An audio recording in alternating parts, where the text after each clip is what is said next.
Hello friends, welcome back to my channel. This is me और Kavya. So friends, आज हम पढ़ने वाले हैं सोशल साइंस। बुक का नाम है getting achieve in social science class 6th।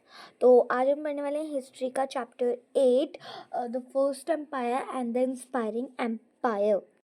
So this is the chapter and now हम इस चैप्टर को रीड करेंगे अच्छे से और समझेंगे कि इसमें हमें क्या क्या बताया गया है, और लास्ट की जो एक्सरसाइजेज है हम वो भी कंप्लीट करेंगे ताकि आपको कोई डाउट ना रहे। ठीक है।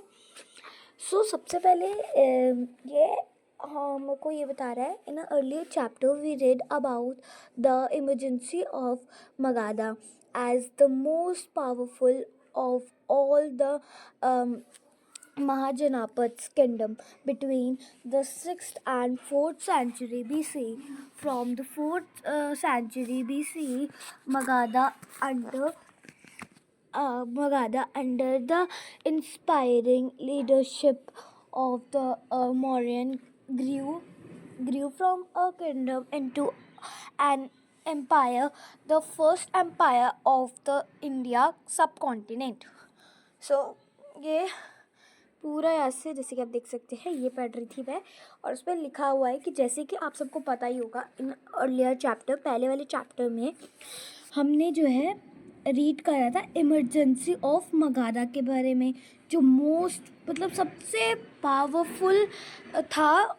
उस चैप्टर में सबसे पावरफुल मगाधा था इन महाजनापद।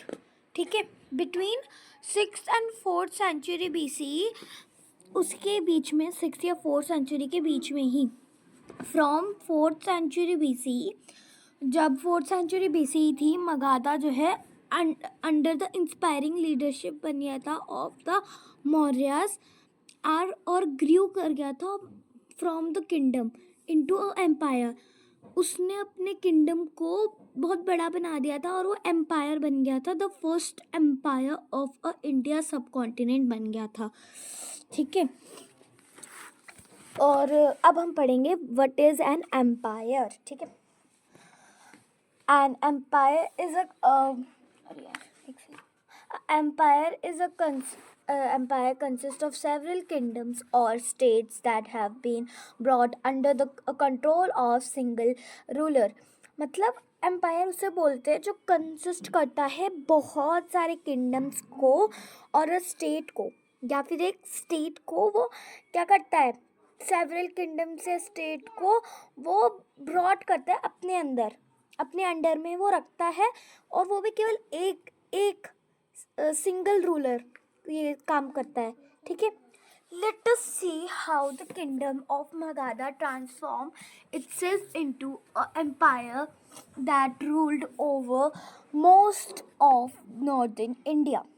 अब चलो देखते हैं हम कि मगाधा ने मतलब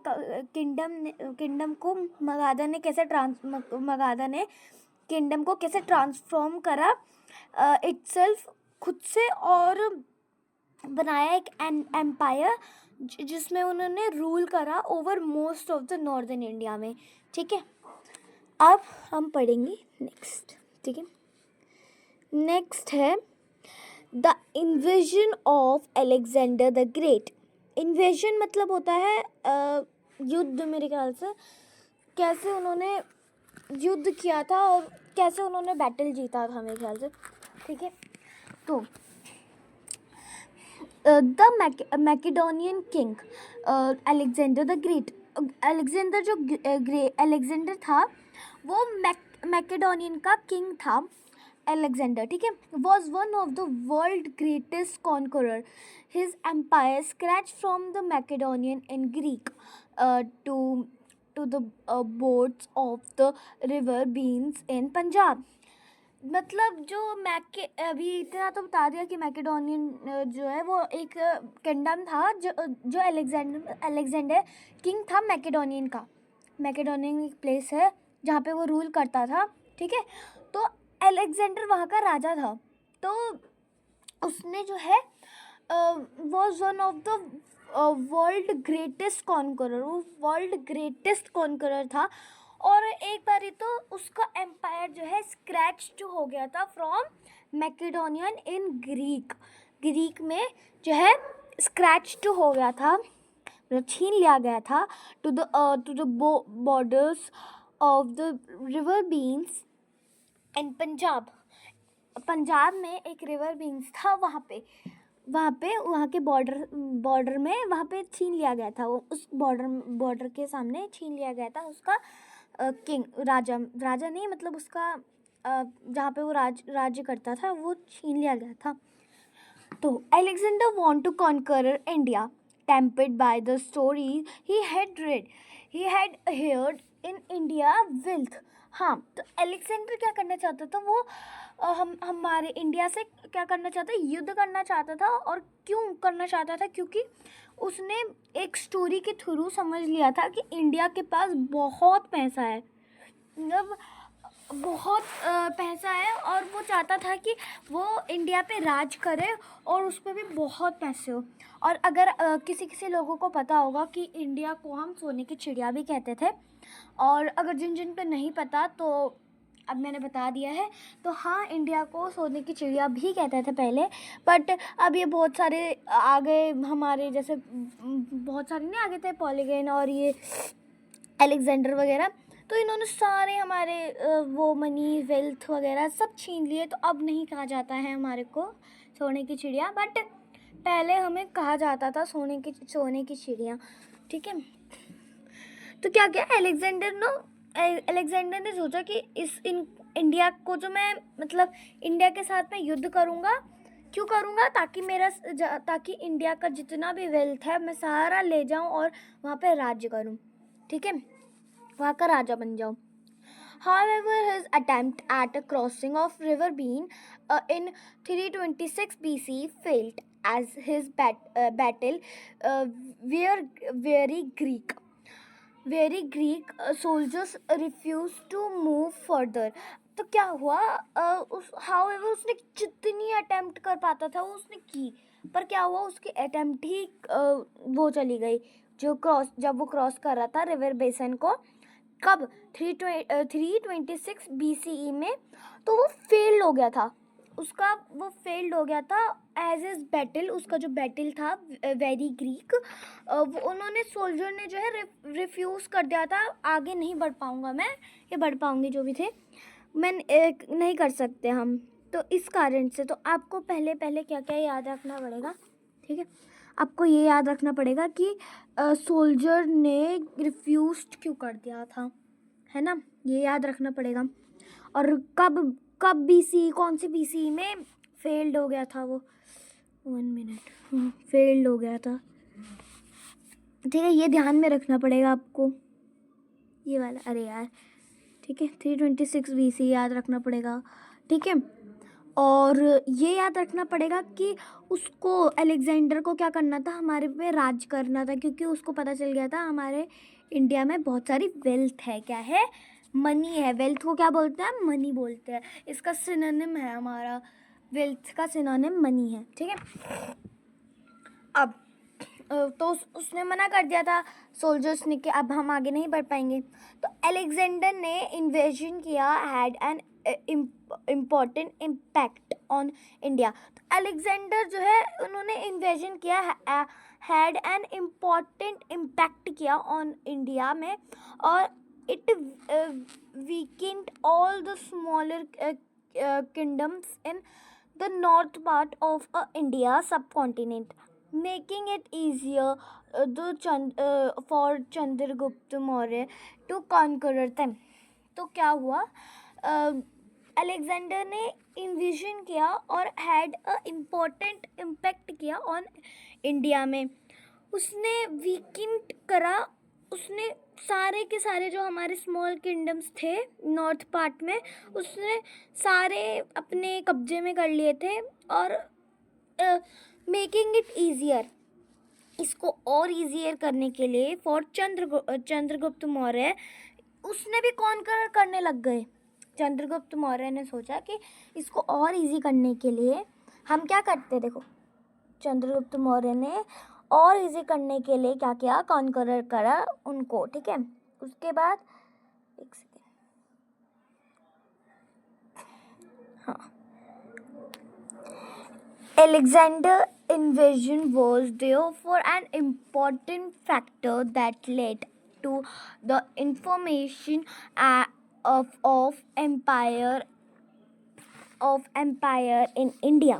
तो क्या हुआ, एलेक्जेंडर ने क्या किया, उसने इन्वेजन किया, वॉज देयरफॉर जितना हो सके उसने वो किया, और इम्पोर्टेंट फैक्टर जो है उसने लेड किया, और information of empire in India में जितनी भी इंफॉर्मेशन थी उसने ली.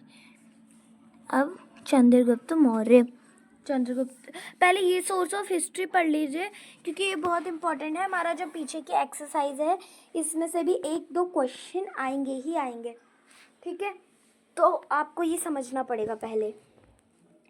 तो जो वो था, इंडिका को किसने लिखा था? जो मगास्थेन था, ये जो यहाँ पे है ये चीज़, वो इंडिका ने जो है वैल्यूएबल सोर्स था ऑफ इंफॉर्मेशन का सोर्स था. Information about life in India during Mauryan time. Megasthenes was a Greek ambassador who stayed at a Chandragupta court at Patlipuram for several years. Arthashastra written by वो Kautilya,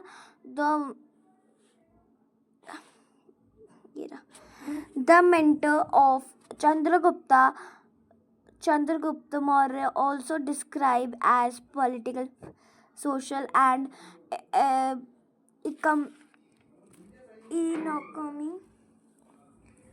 economy conditions under the Mauryas.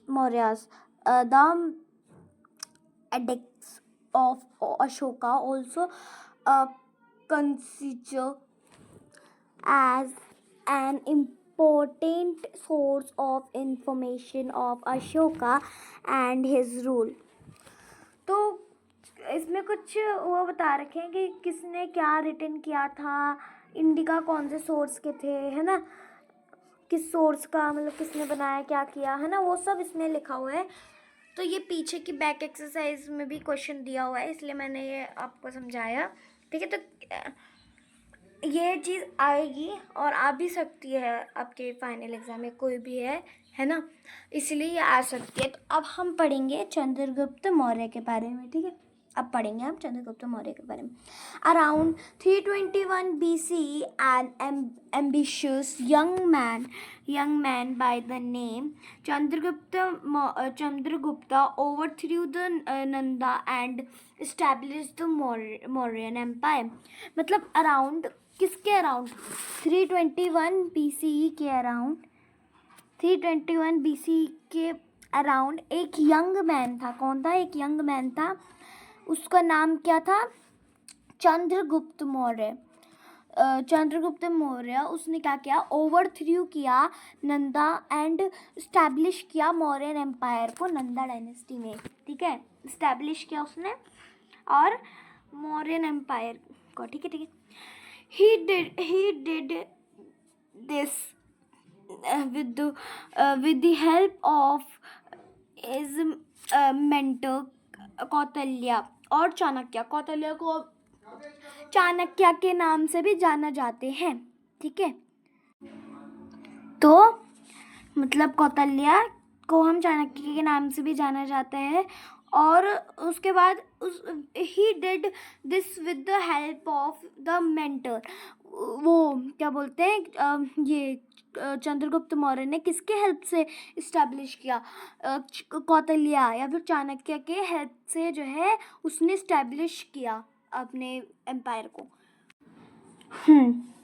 अब Kautilya was a minister in the court of Dhanananda, the last ruler of the Nanda dynasty. मतलब कौटिल्य जो थे वो minister थे in the court of धनानंदा, ठीक है. The last ruler of the Nanda dynasty थे वो, ठीक है। तो गाइडेड बाय ये यहाँ से है, guided by the by Kautilya, Chandragupta first attacked and conquered Punjab, Malwa, and Saurashtra, so part of India which had been weakened by Alexander invasion. तो गाइडेड बाय कौटिल्य, जो गाइड किया था कौटिल्य ने, तो चंद्रगुप्ता मतलब कौटिल्य जो था वो उनका वो था, क्या बोलते हैं, गुरु था चंद्रगुप्ता का। चंद्रगुप्ता को गुरु कौटिल्य था और वो चंद्रगुप्ता एक उसका शिष्य था। चंद्रगुप्ता कौटिल्य का शिष्य था और कौटिल्य उनका गुरु था, चंद्रगुप्ता का गुरु था। तो जैसे कौटिल्य ने उसको बताया था, चंद्रगुप्ता को बताया था कि ऐसे ऐसे करना है, वैसे वैसे ही चंद्रगुप्ता ने किया और उसका फर्स्ट अटैक किस पे था, अटैक एंड कॉन्करर था पंजाब में, मलावा और सौराष्ट्र पे, जो पार्ट ऑफ इंडिया का ही है, ठीक है। Which had been weakened by Alexander invasion, जो वीकेंड था किसके ऊपर, अलेक्जेंडर के इन्वेजन के ऊपर। He then captured Patlipuram, the capital of Magadha, in 321 BCE. ठीक है। तो क्या करा फिर उसने, क्या किया कि उसने अपने उसने पतलीपुरम का एक कैपिटल रख दिया मगाधा को कैपिटल बना दिया किसका, पतलीपुरम का, ठीक है। तो आपको अभी मैं पूरा पढ़ा लेती हूँ, फिर मैं आपको मेन चीज़ें बताऊंगी कि क्या क्या मेन चीज़ें हैं, ठीक है, जो आपको समझनी पड़ेगी, ठीक है। फिर उसके बाद Alexander had left the Greek general, जिसका नाम था Seleucus Nicator, in charge of the eastern part of his empire. Celius was defeated by Chandragupta in 305 BCE and made two surrender ये क्या लिखा है, surrender extension territories, the area of Kabul, Herat, Kandahar in presence of Afghanistan and Baluchistan in the present of Pakistan.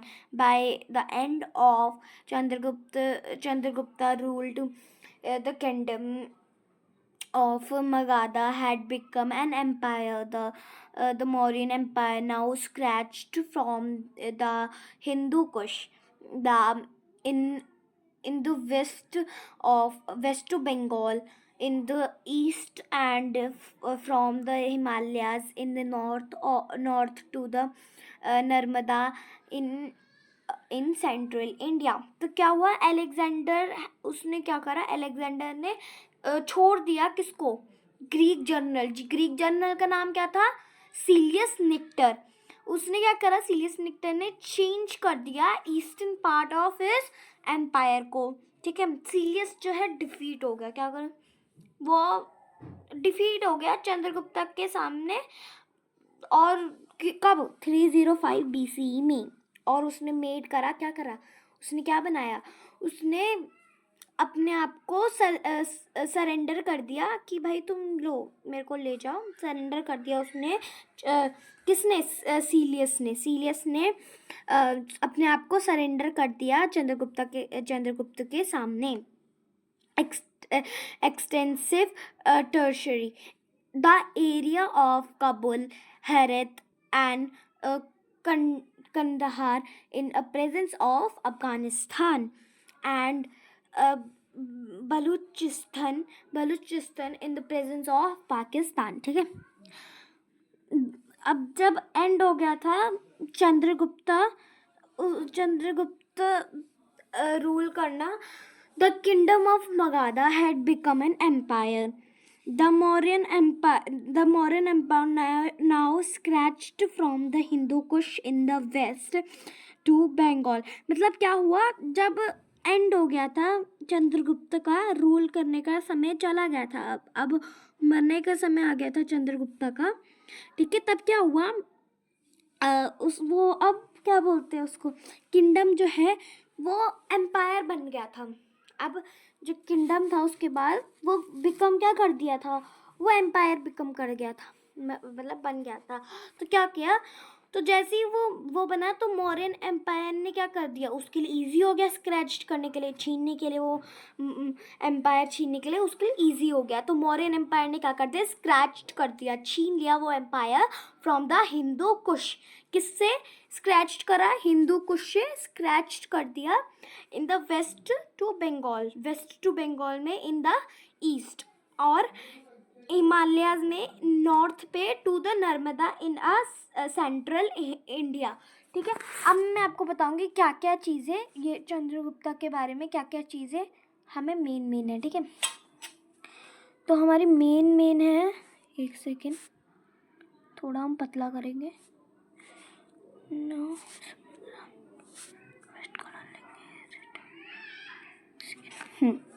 ठीक है।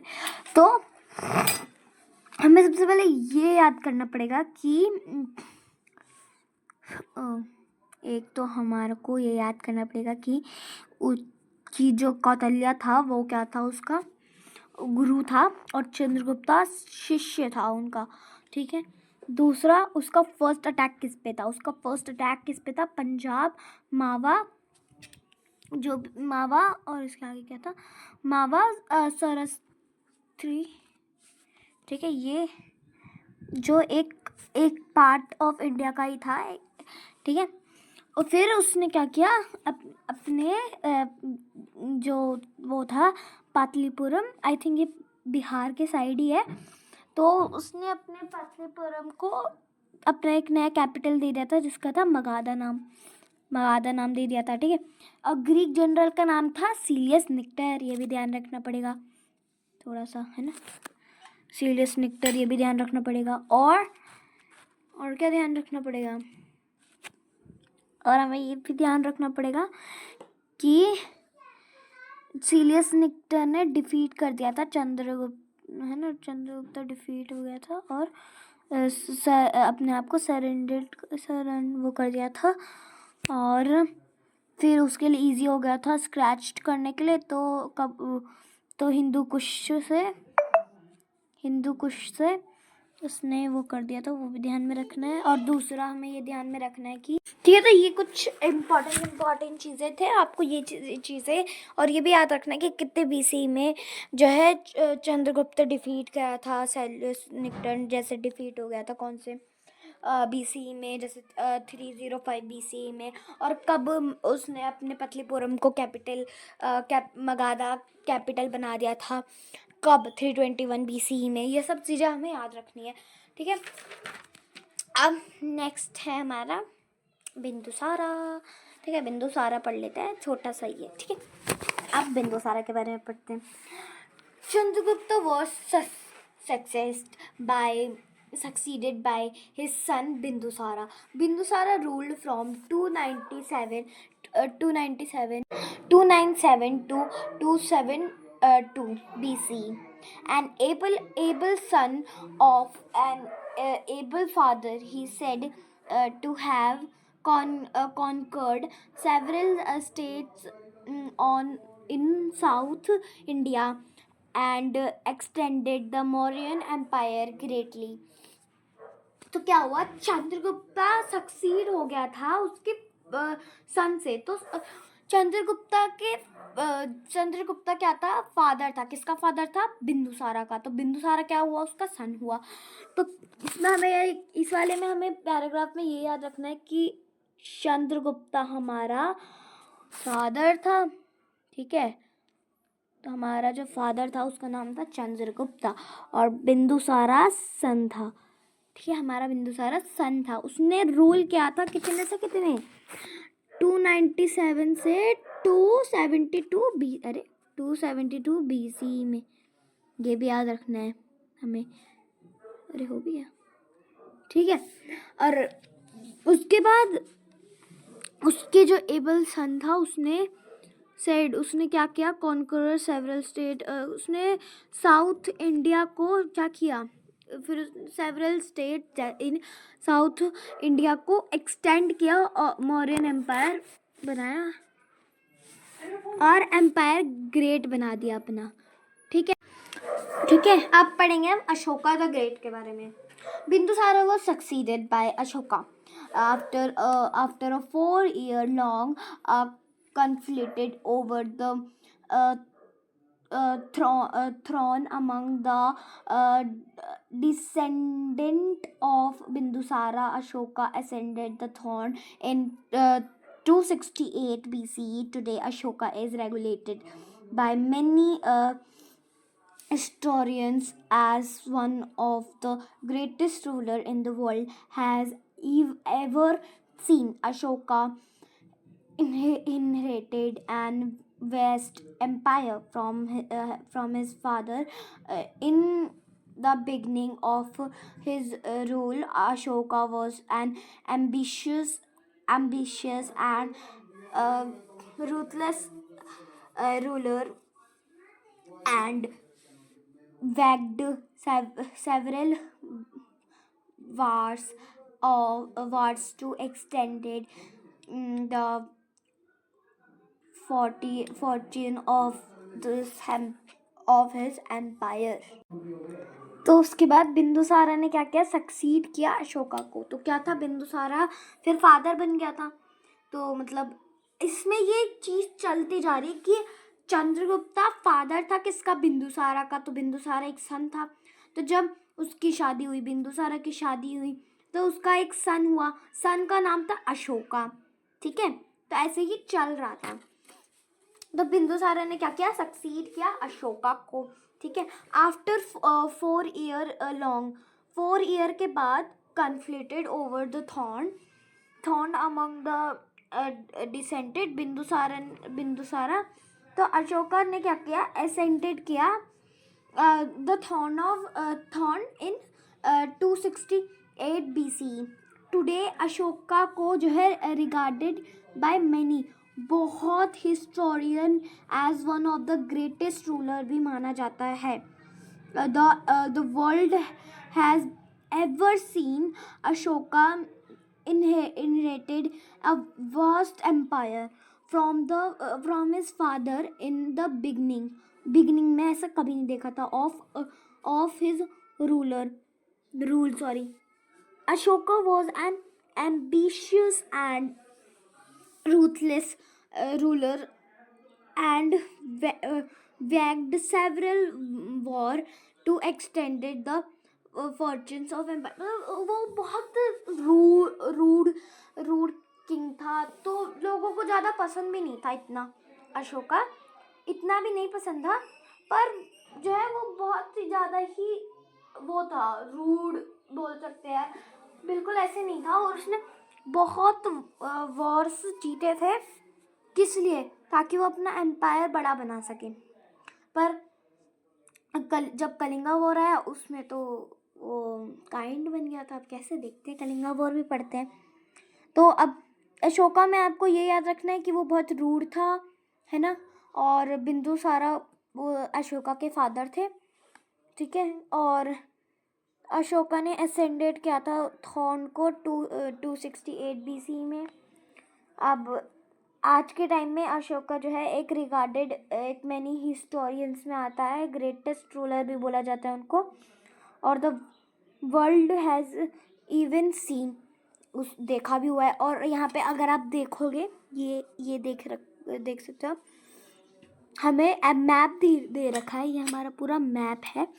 इस map में एक second, इस मैप में हमें ये बता रखा है कि कितने राज्य को एम्पायर अशोका ने कितने राज्य को वो कर दिया था, अपने कब्जे में ले लिया था। फिर बहुत ज़्यादा ही उसने अत्याचार वगैरह किए थे। तो ये हमारा अशोका का एम्पायर था, ये पूरा का पूरा तो ये इंडिया, ठीक है, नहीं इतना नहीं किया था उसने। उसने कहाँ से किया, उसने यहाँ से किया। उसने ये पूरा इधर से ये लेके इधर तक पूरा का पूरा, ये यहाँ से पूरा का पूरा इधर से छोड़ के इधर को, यहाँ से पूरा का पूरा ये किसका एम्पायर था, ये अशोका का। इसने पूरा, अशोका ने क्या कर रखा था, अपने कब्जे में ले रखा था अशोका ने इतना पूरा, ठीक है। और ये जो आप छोटी छोटी छोटी छोटी छोटी छोटी यहाँ पे ये देख सकते हो ना, ये वाली चीज़ें, ये वाली चीज़ें देख रहे हो जो आप, एक सेकेंड, है ना, जो आप ये वाली चीज़ें देख रहे हो, ये चीज़ें, ये चीज़ें, ये चीज़ें, है ना, ये चीज़ें आप जो देख रहे हो, वो चीज़ें तो हमारी वो है, क्या बोलते हैं, स्तूपा, कैपिटल या सिटीज, पिलर्स और रॉकी, वो, ठीक है, रॉकी एडिक्ट, ये सब चीज़ें थी। पर इतना ज़्यादा अशोका ने अपने एम्पायर बढ़ा दिया था, मतलब इतना ज़्यादा उसने वो करा था, ठीक है। अभी ख़त्म नहीं हुआ है, अभी हम पढ़ेंगे कलिंगा वॉर के बारे में, ठीक है। आई थिंक इसका पार्ट 2 बनाना पड़ेगा, बहुत लंबी हो गई है।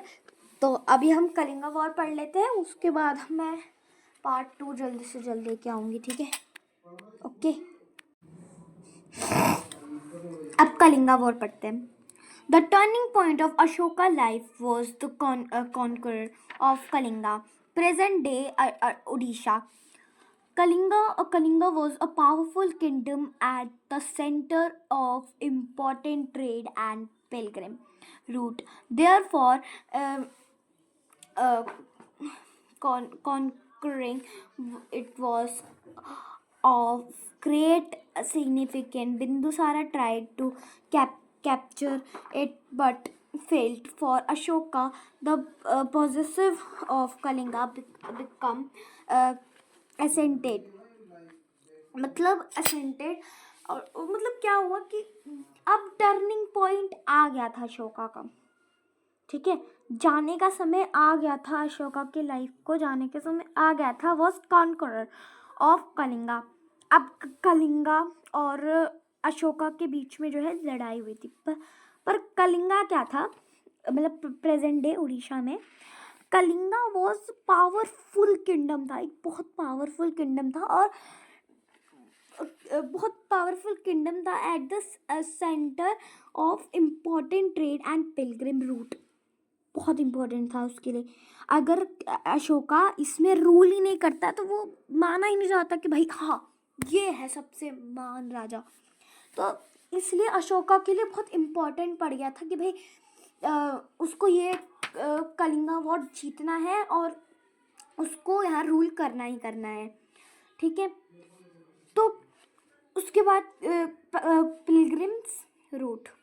पिलग्रिमेज रूट, तो therefore conquering it was one of the great significance, तो उसके लिए बहुत कॉन्करर के लिए इट वाज अ बहुत ग्रेट सिग्निफिकेंस था। बिंदुसारा ने बहुत ट्राई किया, बहुत मेहनत करी कि वो कैप्चर कर ले, बट वो फेल हो गया। फॉर अशोका अशोका, कहाँ थी मैं, हाँ गिरा। For Ashoka the position of Kalinga become ascended, पर अशोका के लिए वो पोजीशन बहुत एसेंटेड थी, तो कलिंगा ने वो कर दिया था। अब कलिंगा अब इसका दूसरा ये रहा। The conquest of the kingdom was bloody and many thousands were killed. The significance of the battlefield filled Ashoka with horror and dismay, shocked at what he had done. He vowed he vowed never to wake war again. Soon after Ashoka became a Buddhist, he adopted the policy of ahimsa or non-violence. Few kings in history had repented so deeply or tried so hard to make up for the suffering they caused. मतलब अशोका ने देखा कि यार इतना मतलब ये kingdom पूरा bloody से भर चुका है, मतलब पूरा ब्लड ब्लड, और थाउजेंड्स ऑफ पीपल जो है वो किल्ड थे इधर उधर, और जो जहाँ पे उन्होंने बैटल किया था वो मतलब वो पूरा इतना ब्लड से भर गया था कि अशोका को वो चीज़ बहुत हॉरर और डिस्मे लगने लग गई थी।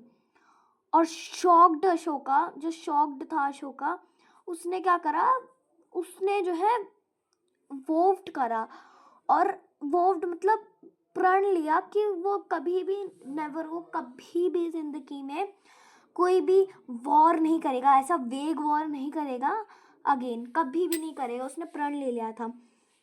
तो सून आफ्टर अशोका जो है बिकम, वो बन गया था बुद्धिज्म में बन चुका था, वो क्या बन चुका था, बुद्धिज्म में बन चुका था। उसने बोलता नहीं अब मैं जो है, उसने अडॉप्ट कर लिया था पॉलिसी और अहिंसा, पर मैं अहिंसा लूँगा और नॉन वायलेंस पे कभी हाथ नहीं मतलब नॉन वायलेंस करूँगा भाई, मैं कभी भी ऐसे जानवरों अगर जो भी होता है ना वो कभी कभी भी नहीं करूँगा ज़िंदगी में। उसने प्रण ले लिया था ये चीज़, ठीक है। अब अशोका एंड हिज धमा, तो अभी तो ये बहुत लंबी बन चुकी है ना, तो अगले पार्ट में मैं अशोका एंड धमा समझाऊंगी, ठीक है। अभी तो बहुत ही लंबा हो गया है वो चैप्टर, मैंने थोड़ा पढ़ाया बट बहुत एक्सप्लेन करके पढ़ाया तो थोड़ा बड़ा हो गया, बट इट्स ओके। ये चैप्टर 2 में लाऊंगी, पार्ट 2 लाऊंगी इसका, तो ताकि ये पूरा हमारा चैप्टर ख़त्म हो जाए, और इसकी बैक एक्सरसाइज भी हम करेंगे अगले उसमें जब तक हो सकेगा, हो सकता है पार्ट 2 या 3 तक हो जाए, क्योंकि थोड़ा सा बड़ा चैप्टर है। लेट मी सी, थोड़ा सा बड़ा अशोका एंड धमा, और फिर इसके चीज़ें, और फिर ये सोशल एंड थोड़ा सा ये है, उसके बाद हमारा कुछ क्वेश्चन हैं, बेसिस क्वेश्चन है, ठीक है। तो अभी हमने कलिंगा वॉर तक पढ़ लिया, अशोका एंड धमा हम अगले चैप्टर में पढ़ेंगे। और अगर आपको अभी तक यहाँ तक कलिंगा वॉर तक कोई सा भी डाउट हो तो मुझे कमेंट बॉक्स में बता देना, मैं पार्ट 2 जब लाऊंगी उसके कुछ क्वेश्चंस के आंसर मैं आपको दे दूँगी, ठीक है।